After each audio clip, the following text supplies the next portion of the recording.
மாலை சூரியன் மெதுவாக மறைந்து கொண்டிருந்தது. வானம் ஆரஞ்சு நிறத்தில் ஒளிர்ந்து கோவிலின் கோபுரம் அந்த ஒளியில் பொன்னாக மின்னியது. அந்த நேரத்தில் ஒரு குடும்பம் கோவிலின் முன் மண்டபத்தில் அமர்ந்திருந்தது. அப்பா, அம்மா, 2 மகள்கள், ஒரு சின்ன மகன். கோவிலில் மணி ஒலி ஒலித்தது. தீபத்தின் வாசனை காற்றில் பரவியது. பக்தர்கள் மெதுவாக முருகா முருகா என்று சொல்வதை கேட்டு குழந்தைகள் ஆர்வமாக சுற்றி பார்த்தனர். சின்ன மகன் அப்பாவை நோக்கி கேட்டான், அப்பா, இந்த கோவில் யாருடையது? அப்பா சிரித்தார். இது கடவுள் முருகன் கோவில். அவர் மிகவும் வீரமான கடவுள். இன்று உங்களுக்கு அவர் எப்படி சூரபத்மன் என்ற அசுரனை வென்றார் என்று ஒரு அழகான கதையை சொல்கிறேன். குழந்தைகள் மூவரும் அருகே வந்து அமர்ந்தே வந்தனர். அம்மாவும் அமைதியாக சிரித்து கேட்டுக்கொண்டிருந்தார். முன்னொரு காலத்தில் அப்பா மெதுவாக ஆரம்பித்தார். சூரபத்மன் என்ற ஒரு அசுரன் இருந்தான். அவன் மிகவும் வலிமையானவன். கடுமையான தவம் செய்து பல வரங்களை பெற்றான். அந்த வரங்களால் அவன் யாராலும் எளிதில் வெல்ல முடியாதவனாக மாறினான். பெரிய மகள் கேட்டாள், அப்பா, அவன் நல்லவனா கெட்டவனா? அப்பா சிரித்தார். முதலில் அவன் நல்லவனாக இருந்திருக்கலாம். ஆனால் அதிக சக்தி கிடைத்த பிறகு அவன் அகம்பாவம் அதிகமானது. அவன் தேவர்களை தொந்தரவு செய்ய ஆரம்பித்தான். மனிதர்களையும் பயமுறுத்தினான். சின்ன மகன் ஆச்சரியமாக, அப்போ எல்லாரும் பயந்துட்டாங்களா என்றான். ஆம், அப்பா சொன்னார். தேவர்கள் எல்லாம் மிகவும் கஷ்டப்பட்டார்கள். அவர்கள் என்ன செய்வது என்று தெரியாமல் கவலைப்பட்டார்கள். அப்போது அப்பா தொடர்ந்தார். அவர்கள் எல்லோரும் சேர்ந்து பரமசிவனிடம் சென்று உதவி கேட்டார்கள். சிறிய மகள் கேட்டாள், பரமசிவன் யார் அப்பா? அம்மா மெதுவாக சொன்னார், அவர் மிகப்பெரிய கடவுள், உலகத்தை காப்பவர்களில் ஒருவர். அப்பா தலையாட்டினார். அவருடன் பார்வதியும் இருந்தார். இருவரும் தேவர்களின் துயரத்தை கேட்டார்கள். அப்போது அப்பா குரலை மெதுவாக உயர்த்தினார். பரமசிவனின் தெய்வீக சக்தியிலிருந்து ஒரு ஒளி தோன்றியது. அந்த ஒளி 6 பாகங்களாக பிரிந்தது. அந்த ஒளிகளை சரவண பொய்கையில் 6 குழந்தைகளாக வளர்த்தனர். பெரிய மகள் ஆச்சரியமாக, 6 குழந்தைகளா?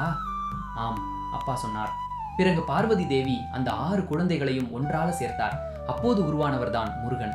6 முகங்களுடன் 12 கைகளுடன் மிகுந்த அழகும் வீரமும் கொண்ட கடவுள்.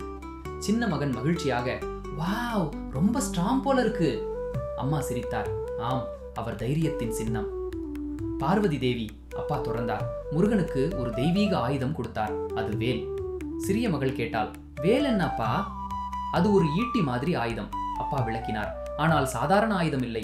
அது ஞானத்தையும் சக்தியையும் குறிக்கும். முருகன் வளர்ந்து, அப்பா சொன்னார், தேவர்களின் துயரத்தை கேட்டார். உடனே சூரபத்மனை எதிர்க்க தீர்மானித்தார். குழந்தைகள் மூவரும் உற்சாகமாக கேட்டார்கள். போர் ஆரம்பமானது. அப்பா குரலை மாற்றினார். மலைகள் அதிர்ந்தன. கடல் கொந்தளித்தது. சூரபத்மன் பல மாயைகள் செய்தான். சில நேரங்களில் பெரிய பாம்பாக மாறினான். சில நேரங்களில் மலை போல உயர்ந்தான். சின்ன மகன் கண்கள் பெரிதானது. அப்புறம் முருகன் என்ன பண்ணினார்? முருகன் தைரியமாக போராடினார். அப்பா சொன்னார்.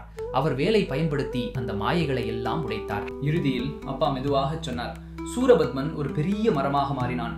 அவன் மறைந்து தப்பிக்க நினைத்தான். அனைத்து குழந்தைகளும் கவனமாக கேட்டார்கள். முருகன் அதை உணர்ந்தார். அவர் தனது வேலை கொண்டு அந்த மரத்தை 2ஆக வெட்டினார். அப்புறம் சின்ன மகன் ஆவலுடன் கேட்டான். அந்த 2 துண்டுகளும் 2 வடிவங்களாக மாறின. அப்பா சொன்னார், ஒரு பகுதி மயிலாக மாறியது. அது முருகனின் வாகனமாக ஆனது. மற்றொரு பகுதி சேவலாக மாறி அவரது கொடியாக ஆனது. அம்மா மெதுவாக சொன்னார், அது என்ன அர்த்தம் தெரியுமா? பெரிய மகள் யோசித்து, தீமையையும் நல்லதாக்க முடியும் என்று. சரியாக சொன்னாய். அப்பா மகிழ்ச்சியாக சொன்னார். முருகன் தீமையை அழித்தார். ஆனால் அதை முழுவதும் அழிக்காமல் நல்லதிற்காக மாற்றினார். சின்ன மகன் உற்சாகமாக, நானும் முருகன் மாதிரி தைரியமாக இருப்பேன்.